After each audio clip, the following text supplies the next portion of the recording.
This is Michael Hilton for Lab 9. Okay, so real quick, we're going to do a theoretical yield calculation. We've got our formula here. This is basically just set up to cancel out the units. 811 grams per milliliter, 1 mole per 88 grams of pentanol. As you can see, so all the way across. Okay, so multiply the top and multiply the bottom across, and then divide. Thing is, we have to multiply by 2 because that's how many milliliters of pentanol that we added. Okay, so once you do all that, we get 2 times, and this is our condensed formula right here. Okay, 2 times 0.981, that gives us 1.96 grams. Okay, so this is our theoretical yield. Our percent yield is our actual divided by theoretical times 100. So our actual yield was 0.91 grams. And we're going to divide that by 1.96. That's the theoretical times 100. That gives us a percent yield of 46.43%. Okay. So real quick, the way to tell the difference between SN2, SN1, E1, and E2. The S, these are substitution reactions. Okay. So SN2 prefers a primary position because of crowding.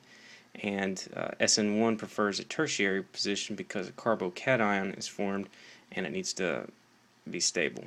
So you can see the differences in the rate here. Electrophile has an effect on the rate in SN1. Electrophile and the nucleophile has an effect on the rate in SN2.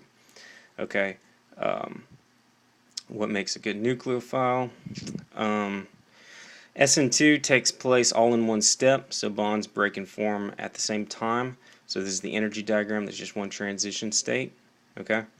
SN1, on the other hand, takes place in 2 steps, forming a carbocation in the intermediate, and so there's 2 little bumps here in the energy diagram. The products are also racemic.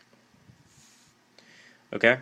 Similarly, E1 and E2, the difference is this is an elimination reaction, so we eliminate the leaving group and hydrogen. Okay, so you can see the difference, on the chart here. E1,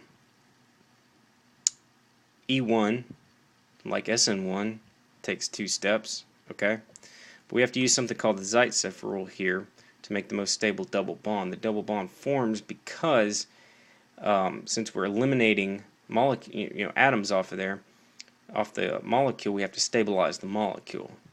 Okay, so this takes 2 steps. That's why there's 2 bumps, just like SN1. E2 takes 1 step, okay, like SN2. We also use the Zaitsev rule because we still have to stabilize the molecule.